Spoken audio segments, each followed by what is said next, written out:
Hello à tous, bienvenue dans cette nouvelle vidéo. Aujourd'hui, on se retrouve pour que je vous parle du Fibre Mood de cet automne 2023. Je vous avais dit que je m'étais désabonnée de la revue, mais j'ai quand même reçu un numéro, donc je pense qu'il me restait un numéro à recevoir.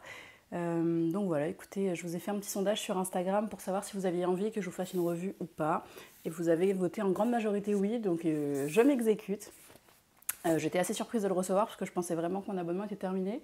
Donc je l'ai à peine feuilleté et on va regarder ça ensemble tout de suite. Avant toute chose, si vous êtes nouveau et si vous débarquez sur cette chaîne, bienvenue, je m'appelle Marine, j'ai bientôt 28 ans et je couds depuis août 2020. Maintenant, ça fait 3 ans. Sur cette chaîne, vous retrouverez un contenu qui est vraiment ciblé autour de la couture, un petit peu de tricot maintenant, mais vraiment la couture, ça reste l'axe principal. Allez, juste avant de commencer, je vous invite à liker la vidéo si vous aimez mon contenu, à vous abonner à ma chaîne et à me dire dans les commentaires ce que vous pensez des modèles, si vous pensez acheter le Fibre Mood cette fois-ci, ce que vous pensez de l'évolution de Fibre Mood au fur et à mesure du temps. Je sais que ça fait pas mal de débat en ce moment, notamment le prix du magazine, mais on va y revenir. Allez, on est parti, donc ce Fibre Mood, je vous présente la couverture. Donc on aperçoit un manteau. C'est donc l'édition numéro 25 de septembre 2023 et qui est aujourd'hui vendu 17,95 € si vous n'êtes pas abonné. Donc quand vous êtes abonné, c'est un magazine qui coûte un petit peu moins cher, mais je ne saurais pas vous dire. Je crois que la dernière fois que j'ai payé un magazine, j'ai été débitée de 12 €. Voilà, mais je pense que ça va augmenter. Voilà pour la première de couverture. On va tout de suite se plonger dans le numéro. On nous promet 14 patrons de couture avec 4 variantes supplémentaires avec des tutos vidéo. Le premier modèle, c'est le modèle de la couverture, c'est Dunia. Donc Dunia, c'est un manteau qui a une fermeture boutonnée sur l'avant, qui n'est pas croisée, c'est vraiment une patte de boutonnage. C'est un espèce de mélange, je trouve, entre une surchemise et un manteau. Il y a une forme un petit peu ample. Vous voyez cette forme sur la couverture, là, un peu triangle sur l'arrière. On a pas mal de volume dans le dos, mais l'avant est plutôt style chemise. On a un col. Je regarde en même temps, il y a un col, il y a des épaules tombantes, des poignées de manches, des grosses poches plaquées sur l'avant. Je suis pas sûre d'être fan du style de ce manteau. Je trouve que la forme générale là, de profil, elle me plaît bien. J'aime pas trop l'avant, boutonné comme ça. Peut-être porté ouvert, ça me plairait davantage. Ah, là on vous la montre dans un tissu matelassé. Un peu plus automnal. Je trouve que ça se prête franchement mieux au patron. Voilà, je vous montre les images. Je trouve que là, le tissu met plus en valeur le patronage. Personnellement, je préfère cette version-ci. Je vous montre le dessin technique. Donc, ça ressemble vraiment à une surchemise comme ça. C'est cette chemise oversize qui est assez courte mais large. On a donc les épaules tombantes. Vous voyez que les épaules, elles viennent, si je vous montre sur la version cousue, elles démarrent ici, sous l'épaule. On a un col, les manches, les poignées de manches dont je vous ai parlé, les poches plaquées, boutonnées sur l'avant. Alors les poignées de manches ne sont pas fermées si on regarde bien le dessin technique. Voilà. Et puis ensuite on a des fentes sur les côtés. Donc ce modèle, on nous le classifie en difficulté 3 sur 5, disponible de la taille XS à triple XL. Si c'est un patron qui vous intéresse pour le tissu, en XS il faudra 2,10 m, en triple XL 2,90 m et il faudra de la doublure entre 1,20 m et 2,5 m en fonction de votre taille. Et après en termes de mercerie, il faudra des boutons et du thermocollant principalement. Bon, c'est pas un modèle qui m'enchante particulièrement. Je trouve que la version tissu matelassé, elle fait un petit peu plus kawaii, genre joli kawaii, kawaii un peu chaud. Vous voyez, si on fait dans cette matière un peu déperlante, mais il y a un peu de volume, je trouve que c'est un petit peu plus inscrit dans la tendance actuelle. Et puis, je sais pas, leur choix sur le lainage me convainc pas. En plus, avec le stylisme avec, le pantalon un peu large, un peu droit, avec ses bottines, là, je suis pas fan. Mais voilà, je suis pas sûre de coudre ça. Après, comme je dis souvent, Quand je reçois un magazine, parfois j'ai besoin de l'infuser un petit peu, j'ai besoin de voir des versions sur les réseaux sociaux aussi, ça inspire pas mal. D'ailleurs, je vous invite à faire ça quand vous hésitez à coudre un modèle, si vous ne savez pas comment il taille, si vous avez peur que ça taille trop grand, trop petit. Personnellement, je tape toujours les hashtags des modèles sur Instagram et je défile les versions. Ça permet de l'avoir dans plein de tissus différents, dans plein de tailles différentes, d'avoir un petit peu les retours des personnes sous chaque post. C'est plus ou moins détaillé en fonction des gens, hein. Mais en tout cas ça permet quand même d'avoir une vision globale, de voir si ça taille plutôt grand et de se dire bah moi j'ai envie de cet effet oversize, ou à l'inverse je vais sous-tailler pour avoir quelque chose d'un petit peu plus près du corps. Vraiment je vous invite à faire ça, à regarder sur les réseaux sociaux. Ensuite on a ce patron de robe, c'est la robe Yushu. Donc c'est une robe t-shirt avec ce jeu de plissé là sur les épaules, que je trouve très intéressant pour le coup, je vais vous montrer ici. Alors clairement, on dirait pas un modèle d'automne hein, comme ça, avec les épaules dénudées. Par contre, c'est un modèle qui me plaît beaucoup, beaucoup. Là, on nous le décline en t-shirt. Bon, c'est juste une longueur qui est changée, mais j'aime énormément ce volume qui vient être créé sur l'épaule. Le petit jeu de drapé ici, on est quand même enfermé au niveau du cou, donc si on met une veste, ça peut le faire. Après, on perd un petit peu le jeu sur les épaules. J'ai l'impression que là, ils l'ont fait dans un jersey moins épais. Ça donne un tout autre tombé. Je pense que si on veut quelque chose qui donne un peu de volume sur les épaules, qui respecte un petit peu plus la version bleue, enfin les deux premières versions là, il faut se tourner vers des jerseys un petit peu plus épais, peut-être un jersey de coton un peu épais, peut-être un jersey Milano, mais peut-être éviter surtout un jersey de viscose ou ce genre de choses qui auront un rendu très très fluide. Après, je ne sais pas si on vient mettre des épaulettes, on va aller voir ça dans la mercerie, mais là, je pense que le tissu utilisé, il est plus fin, ça donne un autre rendu. Et je trouve que vraiment, les tissus épais, ils viennent mettre en valeur ce jeu de plis sur les épaules. Et je pense que c'est un modèle qui est vraiment très très facile à coudre. Donc ce serait dommage de s'en priver. Celui-là, il me plaît beaucoup. C'est une difficulté 1/5, XS à triple XL. Donc pour ce modèle, on nous dit qu'il faudra effectivement une paire d'épaulettes. Et pour le tissu, donc pour une robe, il vous faudra entre 1,30 m et 2,65 m. Pour un haut, il vous faudra entre 70 cm et 1,60 m. Et il faudra du ruban en biais, enfin du biais quoi, pour les emmanchures, j'imagine. Ouais, ça doit être ça. C'est pour les emmanchures. J'imagine que vous pouvez le couper aussi dans votre jersey en fonction de l'épaisseur du jersey. C'est jamais agréable de faire du biais, encore moins en jersey. Mais c'est aussi pas évident d'en trouver du jersey, du biais extensible en jersey. Donc pourquoi pas le faire soi-même. Je suis en train de regarder rapidement le montage. Ça me plaît bien ça, surtout que j'ai un mètre d'un petit jersey un peu épais. Je ne savais pas trop quoi en faire. Je vous en ai parlé dans un haul il y a un mois, je pense. Et peut-être que ce modèle-là lui conviendrait bien. Je suis assez convaincue par ce modèle. Vous me direz ce que vous en pensez. Ensuite, on a le modèle ESA. Donc, je vous montre les premières photos. On voit que là, on a tout un jeu de plis sur les épaules pour créer du volume. Voilà à quoi ça ressemble. Alors, si vous me connaissez, vous savez déjà ce que je vais dire sur ce modèle. Je trouve que là, on a quelque chose qui est manche 3/4. C'est une longueur un peu bâtarde que moi, j'aime pas particulièrement. Là, juste sous le coude, avec énormément de volume au niveau du bras. Le corps, il est flou, pas trop flou, on sait pas trop. Ça a été cousu dans du coton pour donner le volume au niveau des épaules. Mais du coup, au niveau du corps, je trouve que le tissu se place pas tellement bien. Là, on est hyper enfermé au niveau du cou, en plus de cet énorme volume qui est créé ici. Personnellement, avec ma poitrine, je pense que là, je vais juste avoir un énorme volume au niveau du haut du corps et ça ne sera pas terrible. Par contre, j'aime beaucoup le de dos. Je trouve que c'est très joli, il y a la goutte, on a ces jeux de plis. Ce que je trouve un petit peu étrange, c'est qu'on a 2 plis sur l'avant, 2 plis sur l'arrière et au milieu, j'ai l'impression que l'espacement est assez différent, comme s'il manquait quelque chose, vous me direz. Mais moi, je trouve que c'est un petit peu bizarre d'avoir rien, puis 2 et 2. Voilà, on nous le remontre ici. Après, je trouve le volume de la manche est très joli. J'aurais aimé qu'il se passe autre chose au niveau du corps. Peut-être que la manche soit manche longue ou vraiment manche courte, mais cette hauteur-là, elle me dérange. Voilà, là on nous la montre sur une autre morphologie. Je ne suis pas plus convaincue que ça. Je vous montre le dessin technique qui récapitule ce que je viens de vous dire. Hein, la goutte dans le dos, les plis sur les épaules, des fronces au niveau du poignet de manche et un poignet de bras hein, finalement. Une encolure assez fermée et ronde et surtout on a une construction en manche raglan dont je ne vous ai pas parlé juste avant.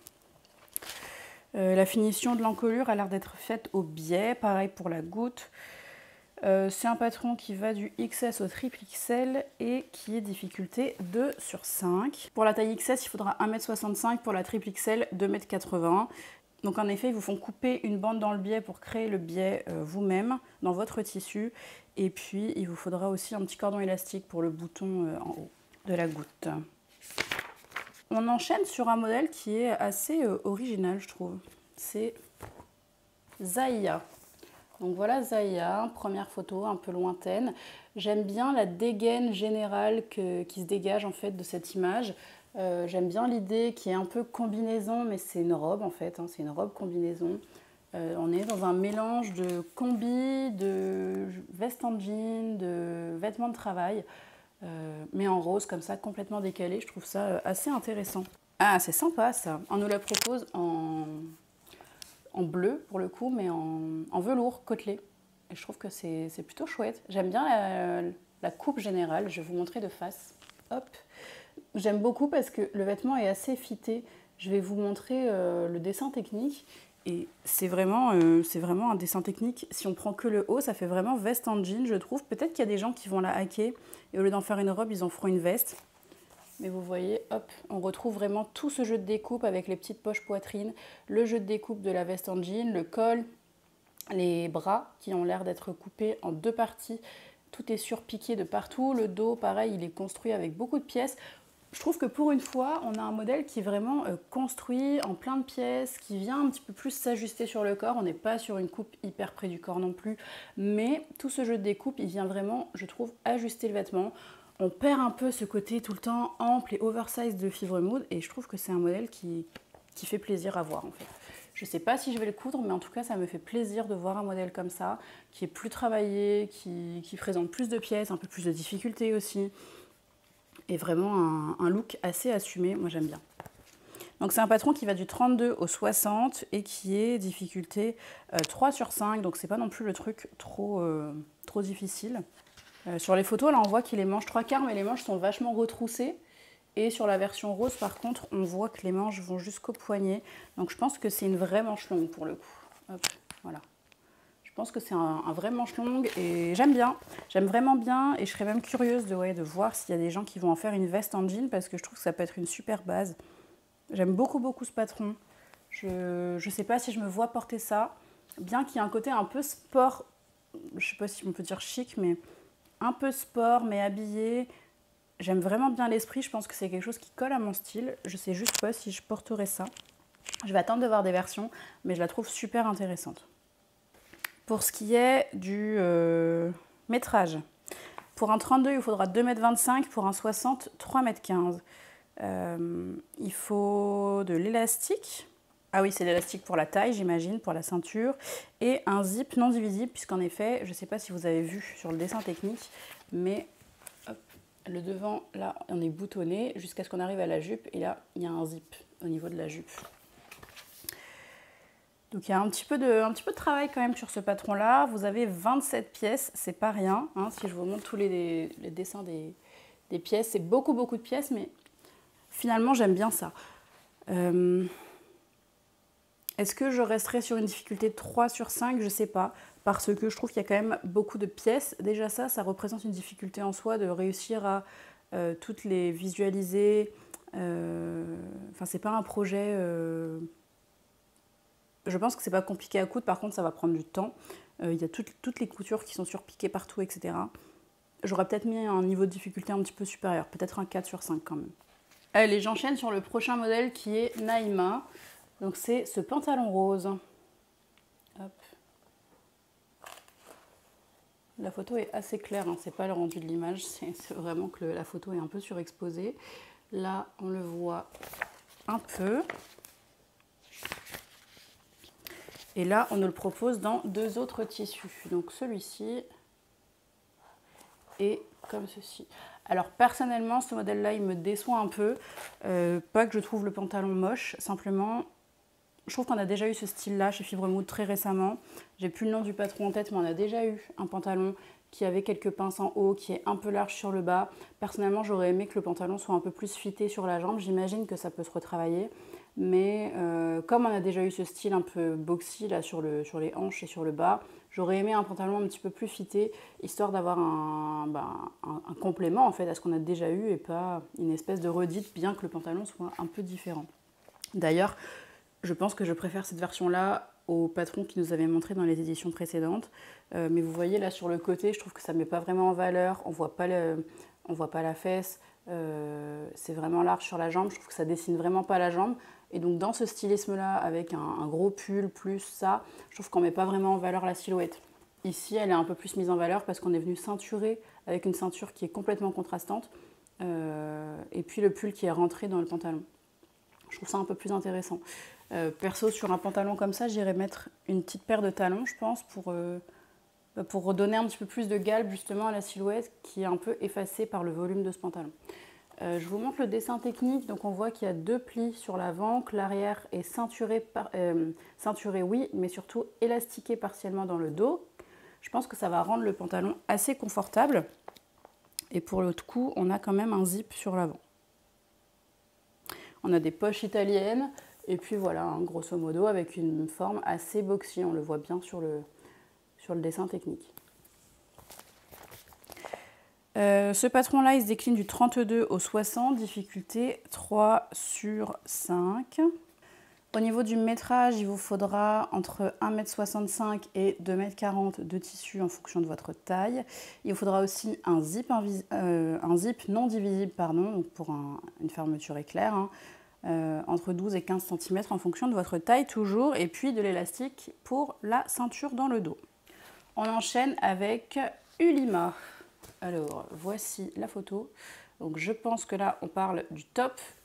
Pour autant, on n'y comprend pas grand-chose. On va tourner la page. Ok. Donc, on parlait bien du top. Je vous montre ici, le dos. Et puis là, on voit un peu mieux de face. Alors, ce modèle, moi je dis oui mais, comme d'hab. Je ne suis pas sûre d'aimer la ceinture élastiquée sur le bas. Ça c'est très personnel. En fait, on vient faire blouser un truc sur un jean. Perso, je rentre mon t-shirt dans mon jean sans avoir fait l'élastique. Là, ça me donne exactement le même rendu. C'est tout à fait un choix de style. Personnellement, si je couds ça, je ne ferai pas la bande élastiquée. Je le porterai rentré. Ça me fera un truc qui blouse tout autant que là. Et ça me plaira davantage. Bon, ça, c'est un premier point. Le second point, je trouve que ce haut, il ressemble beaucoup à Norma dans l'idée juste du décolleté en V avec la patte de boutonnage sur l'avant. On est venu simplifier le modèle, on n'a plus de manches. C'est des manches qui sont incluses dans le haut. Pour moi, il n'y a vraiment pas de difficulté à coudre ça. Voilà. J'ai un peu peur du manque de forme en fait. Vous voyez là, ça crée un espèce de gros volume ici. Dont je ne suis pas particulièrement fan. Bon, voilà. Ce modèle, ok, enfin si je le vois sur quelqu'un, etc., je ne vais pas me dire « Ah, c'est affreux ». Mais je ne pense pas que ce soit pour moi. Voilà, tout simplement. Donc, Ulima, il va de la taille XS à triple XL. On est sur une difficulté 2 sur 5. J'imagine parce qu'il y a un élastique à venir insérer et à coudre. Et puis des boutons et des boutonnières à poser et à faire. Donc, pour ce modèle, il vous faudra entre 1,10 m et 2 m de tissu en fonction de votre taille. Donc ça, c'est pas mal, hein. C'est assez économe, je trouve. Mais on en revient à ce que je disais tout à l'heure, c'est un modèle pour moi où il y a très peu de patronage, très peu d'efforts. Vous voyez là, le devant c'est ça, le dos c'est ça, vous avez une parmenture et puis la ceinture et basta. Voilà, je trouve que c'est des choses qu'on a un peu déjà vues, qui ne sont pas particulièrement novatrices et voilà, ça me laisse un peu de marbre. Au-delà donc du tissu, il faudra de l'élastique pour la ceinture et des boutons pour le devant, entre 3 et 4 boutons. Je pense que c'est un projet qui va très vite à coudre, qui vous permet d'écouler vos chutes si vous faites une petite taille, puisqu'on parle d'1,10 m de tissu. Donc si vous avez des coupons de 3 mètres et que vous avez cousu une robe et qu'il vous reste 1 mètre, pourquoi pas. Mais sinon, bon, libre à chacun, mais personnellement, je pense que c'est pas un modèle que je me ferais. On enchaîne avec un modèle qui me... Voilà, j'ai pas de mots, donc c'est la jupe Mara. Voilà, je vous la montre de dos. Bon, perso, c'est pas du tout un style qui me parle, c'est très roots. On a ces grosses poches plaquées sur le côté. Là, on nous la propose en courte, mais dans un tissu matelassé. C'est pas mon choix premier, hein. Peut-être en courte, mais là, elle a l'air vraiment mini-mini. En tout cas, sur le dessin technique, ça a l'air d'être une mini-mini jupe. Elle est mi-cuisse. Personnellement, avec mon fessier, si je m'assois, je pense que voilà, on voit tout. Rien n'empêche de la rallonger, hein, bien sûr, et de créer une fente peut-être pour marcher. À voir. Ça, je demande à voir dans une version un peu plus parlante pour moi. C'est-à-dire que j'aime pas du tout leur version en jean longue qui fait très roots, très... Alors, j'avais déjà employé ce terme à l'époque et ça vous a fait beaucoup rire, mais très Quechua, voilà. Ça fait vraiment... Alors, je sais pas si on va marcher en jupe longue avec des grosses poches plaquées, mais ça fait un peu, ouais, ça fait un peu roots. Moi, perso, ça me plaît pas du tout. Mais j'imagine qu'il y a du public pour ce type de produit, j'en perds mes mots, pardon. Là, on nous l'a fait en daim, par exemple, en denim, enfin en suédine, pardon. J'imagine que c'est un tout autre rendu. J'aurais aimé qu'on nous propose une version mini en jean, un peu classique, comme on a l'habitude de voir, en plus de leur proposition stylistique à eux. En fait, je me dis qu'un entre-deux peut-être peut me plaire et c'est quelque chose qui peut se dessiner. Je peux partir de la base longue, venir la raccourcir juste au-dessus du genou, ce qui est la longueur de jupe en jean que personnellement j'aime bien. Éventuellement garder une partie de la fente, mais plutôt sur l'avant de la jupe pour marcher. Ne pas faire les poches plaquées parce que perso ça ne m'intéresse pas, garder les petites poches ici sous la ceinture. Je pense que c'est un patron en fait qui peut me permettre d'obtenir quelque chose dont j'ai envie, mais qui présenté en l'état ne me plaît pas. Donc Mara, c'est une jupe qui est disponible de la taille 32 à 60. On est difficulté 3 sur 5. Pour ce qui est du tissu, sur une jupe maxi, il vous faudra entre 1,90 m et 2,70 m de tissu. Pour la jupe mini, entre 85 cm et 1,40 m de tissu. Il vous faudra évidemment un zip. Donc on a quand même pas mal de pièces avec des braguettes à poser. On en a déjà à 3. Et là, c'est un zip entre 15 et 18 cm de long en fonction de votre taille toujours. Allez, j'enchaîne sur ce pantalon qui est le pantalon Tara. Et celui-là, il me plaît beaucoup. Je vous le montre. Donc c'est un pantalon, on est toujours sur une jambe assez large, mais on a ce petit, je pense que c'est une piqûre nervure, ou c'est une couture surpiquée, je sais pas, mais ça fait un joli effet en fait, je trouve, sur la jambe. Et là, on nous montre qu'on a une fente sur le bas du pantalon. On nous le montre ici dans une version un petit peu plus roots, un petit peu plus jogging-like, mais dans un tissu chaîne et trame, je pense. Et le dessin technique, le voici. Donc on voit bien hein, les deux jeux devant. On n'a pas de ceinture, j'imagine qu'il y a une parmenture pour la finition. Et puis on a deux pinces dans le dos, au niveau des fesses, pour venir appuyer la ligne de taille en fait au-dessus de la cambrure. C'est dommage qu'on ne voit pas ce pantalon de dos pour le coup, pour pouvoir apprécier ou non le fit sur le fessier. Mais en tout cas c'est un pantalon que j'aime bien, il a l'air quand même assez fité sur les cuisses, pas non plus hyper fité mais quand même un peu plus fité que celui qu'on a vu juste avant. Cette fente sur le bas de la jambe elle me plaît beaucoup, personnellement j'ai un pantalon dans mon dressing qui est comme ça avec une fente sur le bas que j'aime bien porter. Surtout là dans une version noire ça peut être super sympa, moi j'aime bien le porter avec une boots montante, ce qui fait qu'on voit la boots montante sans qu'elle soit gênée. Je n'ai pas besoin de la porter sur mon jean slim par exemple, là je la porte sous mon pantalon avec la fente, ça vient créer ce jeu de tissu là qui vole un peu.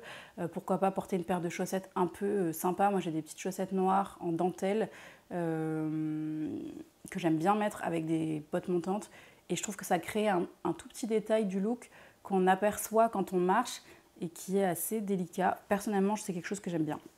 Ce pantalon-là, je l'aime beaucoup et je pense que je me le ferai.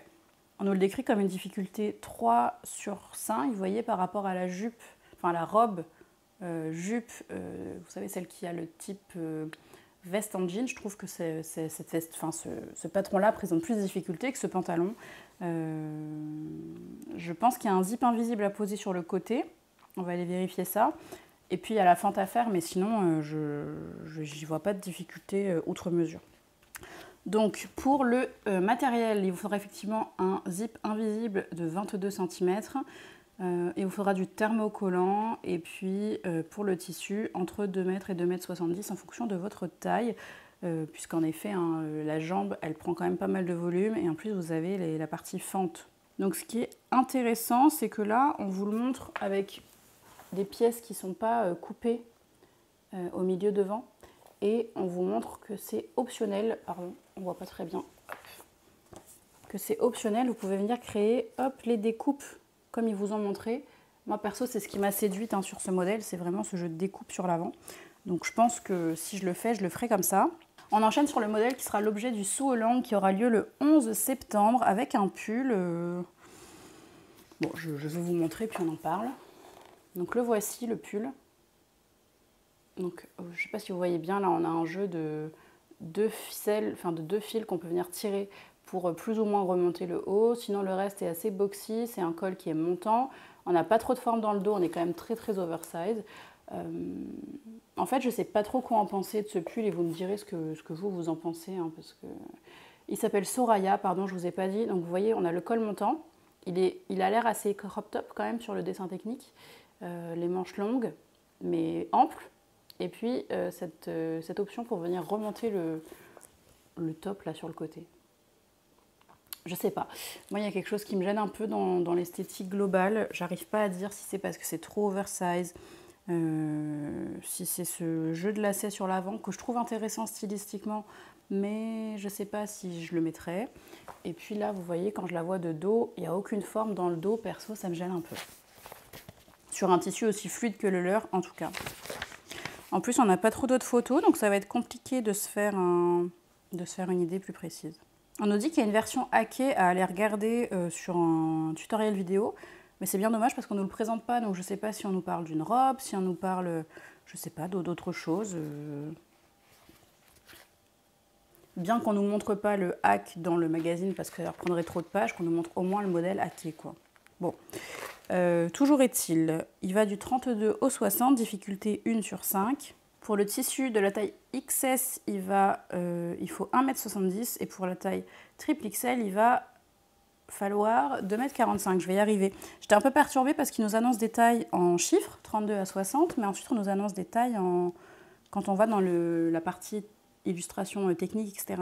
On parle de XS à triple XL, donc je suis un peu perdue, mais c'est pas grave.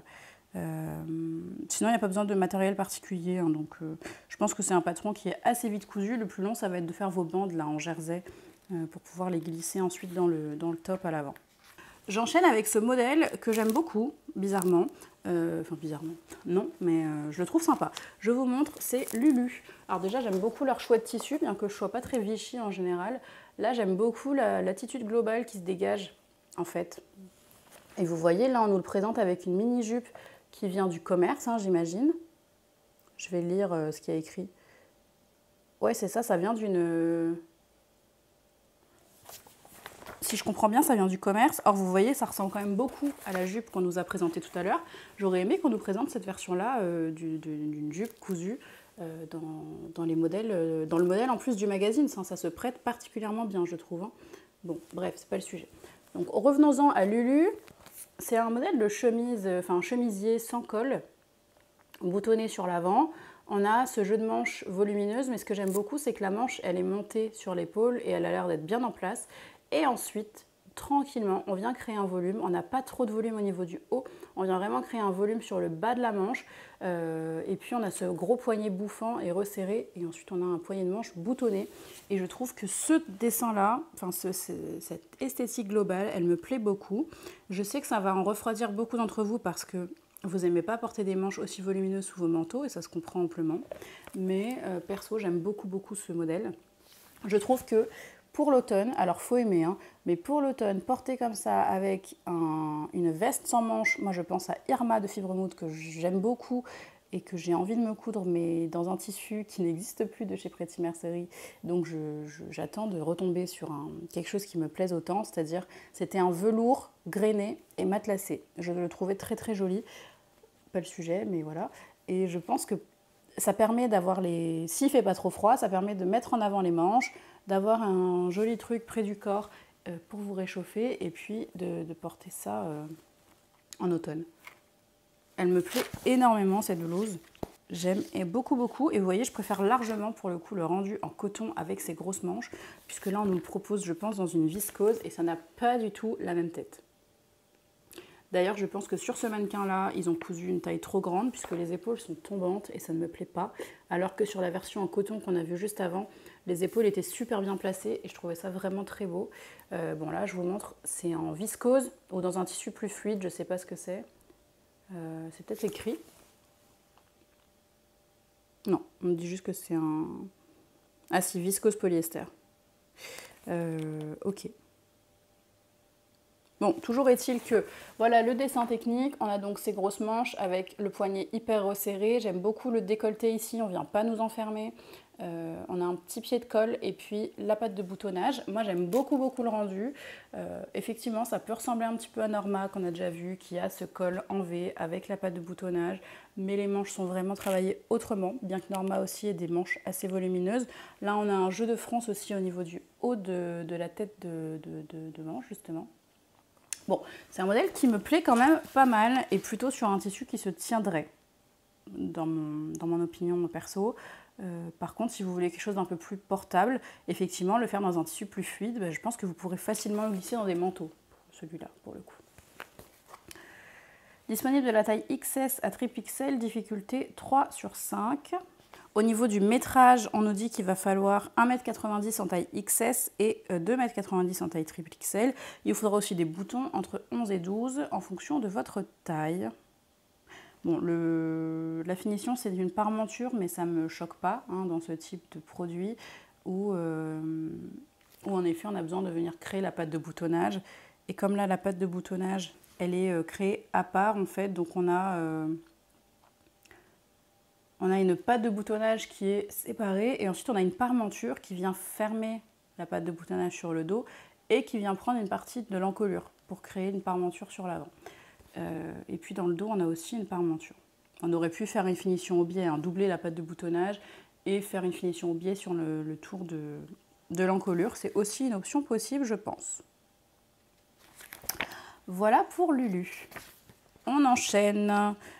On a ici Roya. Donc voici Roya. Bon bah là on est sur une robe t-shirt, hein, tout ce qui est de plus basique. Là on nous la montre sous un manteau. Manteau qui est d'ailleurs très sympa. C'est bien dommage que ce soit pas un patron. Et là on nous propose ce patron en t-shirt et en robe t-shirt avec d'autres manches. Donc d'abord le t-shirt avec les mêmes manches. Ce que je trouve assez dommage, c'est que vous allez voir, toutes les versions sont proposées dans le même tissu. J'aurais bien aimé qu'on voit autre chose. Hein. Et donc là, on voit la robe t-shirt, mais avec des manches courtes et amples. On vient voir un tout autre stylisme. Donc voici le dessin technique, ou plutôt les dessins techniques. Vous voyez avec les manches larges et courtes, et puis longues et ajustées. Bien évidemment, on peut faire manches courtes et ajustées également. Hein. Il suffit de couper en longueur. Bon, petit détail que je ne vous ai pas mentionné, vous avez des fronces sur la tête de manche ici, qu'on peut voir là. C'est assez subtil, ça peut venir mettre en avant les épaules, pourquoi pas. Encore une fois, je pense que pour ce mannequin-là, le modèle cousu est trop grand, donc les épaules sont tombantes, et je trouve ça assez dommage. Mais bon, que voulez-vous? C'est comme ça. Donc Roya, disponible de la taille 32 à 60. Difficulté 1/5, évidemment. Il n'y a rien de compliqué, il n'y a rien de très novateur. Si vous n'avez pas de patron de t-shirt, pourquoi pas. Celui-là, il a des petites fronces sur la tête d'épaule. C'est sympa, c'est pas quelque chose qu'on voit partout. Donc, pourquoi pas. Alors, pour la robe avec les manches 1, c'est-à-dire la version ajustée, il vous faudra entre 1,85 m et 3,10 m pour réaliser cette robe. Manches longues et longues. Si vous voulez réaliser la manche courte, il vous faudra entre 1,60 m et 2,95 m de tissu, puisque la manche est plus large, donc elle prend plus de volume. Et on ne nous donne pas la dimension pour faire un t-shirt. C'est dommage, mais je pense que ça rentre dans 1,10 m peut-être. À voir avec les manches longues si ça passe. Et on arrive sur le dernier modèle de cette édition, qui est la veste Vinnie. Donc voici Vinnie. Donc on retrouve un peu cette forme bombers, je trouve. Je ne sais pas ce que vous en pensez. Moi j'ai tout de suite pensé à un bombers. On a ce petit col. Là on ne le voit pas très bien, mais je vais vous le montrer hop, ici, sur la version sans manches. On a un petit col, voilà, ici, qui est vraiment bombers. Je trouve que l'attitude générale proposée, c'est vraiment bombers. On a une petite poche sur le bras. Ça fait un peu veste d'aviateur. On a le bas qui est resserré ici par un élastique. On a un zip. Une patte sous le zip. Je trouve que c'est un modèle qui est assez abouti. Vous me direz ce que vous en pensez, je le trouve assez joli, réussi. On a des poches Hop, des poches là. Je sais pas si vous les voyez. Est-ce qu'on les voit sur cette version? Non. Hop, là on les verra mieux. Il y a des poches en diagonale ici qui sont assez sympas. Je sais pas si sans manche je le ferai. Par contre, avec manche, j'aime beaucoup le rendu. À voir si j'ai un tissu, un de ces quatre qui s'y prête, etc. Mais j'aime beaucoup la forme globale. Je trouve que c'est un modèle qui est réussi. Voilà, ça me plaît bien. Voilà, là on vous le montre. Alors, merci pour cette double page. Hein. Qualité, qualité. Bon, mais là on voit un peu mieux le col, je trouve. J'aime bien. J'aime bien. Je ne sais pas ce que c'est comme tissu. C'est un espèce de... Je sais pas si c'est une gabardine ou un simili-cuir. Avec la brillance de l'air photo, on n'est pas sûr. Qu'est-ce que c'est? Ouais, c'est ça, c'est un simili-cuir. Et j'aime bien le rendu. Je ne suis pas sûre que ce soit très chaud, hein, mais stylistiquement, c'est plutôt intéressant. Donc Vini, c'est une veste difficulté 4 sur 5 et disponible de la taille XS à triple XL. Donc ce modèle, on nous dit qu'il vous faudra une fermeture éclair divisible qui fasse entre 55 cm et 70 cm de long en fonction de votre taille. Il vous faudra également des élastiques pour le bas du vêtement et pour les bracelets de manche, je vais y arriver. Entre 1,30 m et 2 m d'élastique. L'élastique qui doit faire 5 cm de large, pour info. Il vous faudra du biais pour la version sans manche, pour faire les finitions. Et puis en termes de tissu, il va vous falloir entre 1,70 m et 3,20 m. Et je pense que ça, c'est le métrage qui est donné pour la version manche longue. Et voilà, on a fait le tour de ce numéro-là. On nous dit que ça fait 5 ans que Fibre Mood existe. Ils vont organiser des petites choses autour de leur anniversaire, j'imagine. Et puis, comme d'habitude, si vous ne connaissez pas les Fibre Mood, vous avez donc tous les patrons à décalquer au milieu du magazine. Et puis, un petit récap à la fin du magazine avec tous les modèles. On vous montre les dessins techniques. On vous dit tout ce dont vous avez besoin pour coudre votre modèle. Et puis, vous avez les illustrations de chaque modèle. Enfin, les illustrations au pas à pas de chaque modèle sans le texte. Donc là, vous avez voilà, le guide en schéma. Donc si ça vous suffit ou pour des modèles simples, c'est très bien. Si vous avez besoin des explications écrites en plus des schémas, vous pouvez retrouver des PDF explicatifs gratuitement sur le site de Fibre Mood. Il faut juste être inscrit sur leur plateforme. Voilà, voilà, écoutez, on a fait le tour. Vous voyez qu'il y a quand même des modèles qui me plaisent, d'autres qui me plaisent un peu moins. Est-ce qu'on fait le traditionnel petit récap? Pourquoi pas? Je me rapproche un peu pour vous montrer, mais ce qui est intéressant sur la 4e de couve, maintenant on nous met un récap de tous les modèles, ce qui n'était pas le cas avant. Ce que j'apprécie, que j'ai oublié de dire sur ce numéro, c'est qu'il est 100% femmes, parce que dans le précédent, il y avait, je crois, 5 ou 6 patrons femmes, 5 ou 6 patrons enfants et genre 4 accessoires. Ça m'avait pas beaucoup plu, ça avait fait un peu polémique aussi sur les réseaux. Là, on nous propose du 100% féminin. Perso, je ne serais pas contre qu'ils nous rajoutent un modèle homme de temps en temps quand même.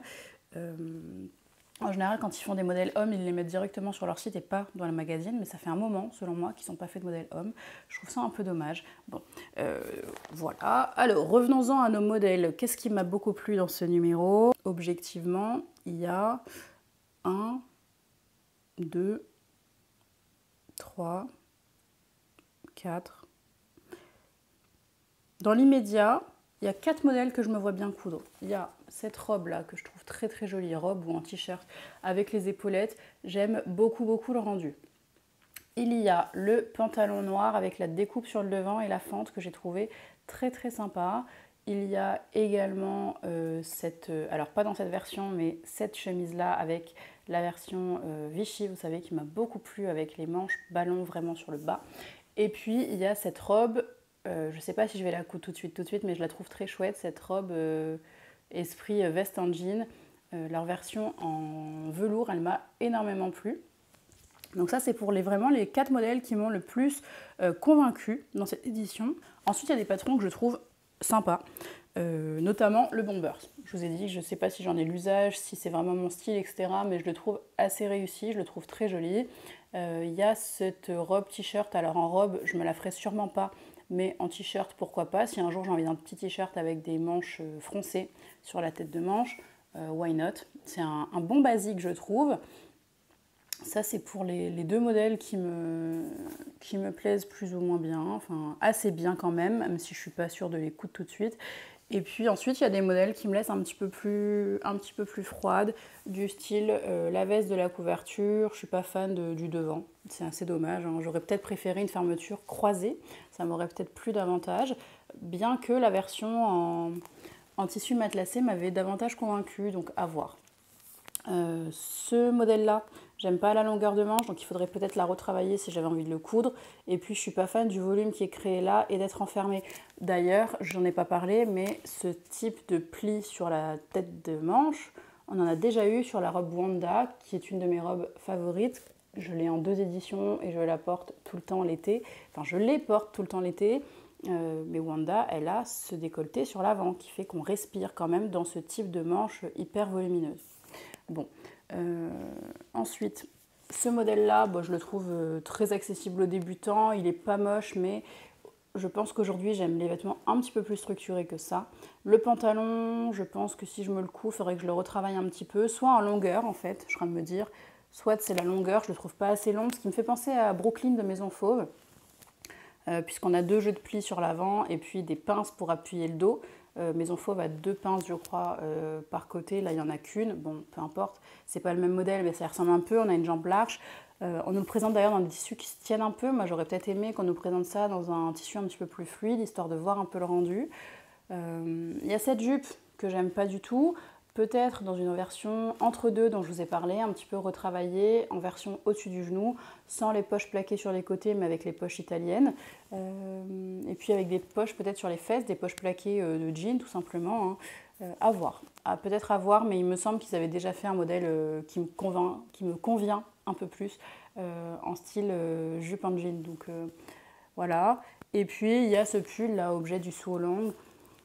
Pourquoi pas, enfin je me dis, en vrai ça c'est le genre de vêtements que je porte, j'ai fait ma séance de sport, je rentre chez moi mais j'ai pas envie de me rechanger dans ma tenue du jour. J'aime bien mettre ce genre de pull sur un legging et puis un t-shirt de sport ou sur un short de sport. Voilà, c'est pas un truc que je vais porter dans la vie de tous les jours pour aller travailler. Par contre, pour traîner, pour chiller le week-end ou pour rentrer de ma séance de sport, pourquoi pas. Voilà, donc à voir à l'usage et aux besoins, c'est pas le modèle qui me convainc le plus du numéro, mais je le trouve pas non plus horrible. Écoutez, voilà pour cette revue, j'espère qu'elle vous aura plu, je sais pas s'il y en aura d'autres, hein, je vous l'avais déjà dit, mais des magazines j'en achète de moins en moins parce que j'en ai énormément, j'ai quand même beaucoup de patrons avec lesquels travailler, donc j'achète un peu moins systématiquement les choses et je les achète plus au besoin ou au coup de cœur. Toujours utile que ça m'a fait plaisir de recevoir ce magazine. J'en suis pas archi déçue comme j'ai pu l'être de d'autres éditions précédentes récentes. Donc vous me direz ce que vous avez pensé de cette édition. Et puis nous on se retrouve très vite pour une prochaine vidéo. Je vous ai préparé déjà un bilan couture spécial jersey, pyjama et matière extensible dont vous m'avez beaucoup parlé, réclamé dans sous la précédente vidéo bilan couture. Donc celle-là je l'ai déjà tournée et je prévois de tourner un autre bilan couture sur cette fois-ci des cousettes d'été. En chaîne et trame. Voilà, comme ça il y aura un petit peu de tout pour tous les goûts, ça va venir au fur et à mesure, je vais pas tout vous poster d'un coup, surtout que je vais bientôt prendre des vacances, donc je pense que je vais les filmer là quand j'aurai un peu de temps, je vais les préparer et puis je les programmerai sur YouTube, comme ça vous fera du contenu relativement régulièrement, tout en moi pouvant, je vais y arriver, comment je vais dire ça ? Ça vous fera du contenu au fur et à mesure et ça me laisse le temps à moi de m'organiser et de prendre du temps off où je vous filme pas de vidéo. Je sais que je peux aussi juste ne rien poster. Pour autant, j'ai des choses à vous présenter qui sont quand même encore de saison, donc autant que je le fasse. D'ailleurs, dites-moi dans les commentaires, mais je pense que peut-être que ça vous arrange que je poste d'abord mon bilan couture un peu plus été en chaîne et trame maintenant et puis le jersey plus tard. Dites-moi si ça a un intérêt pour vous, l'ordre des vidéos. Voilà. Allez, j'arrête de parler et je vous dis à très vite pour une prochaine vidéo. Ciao, ciao.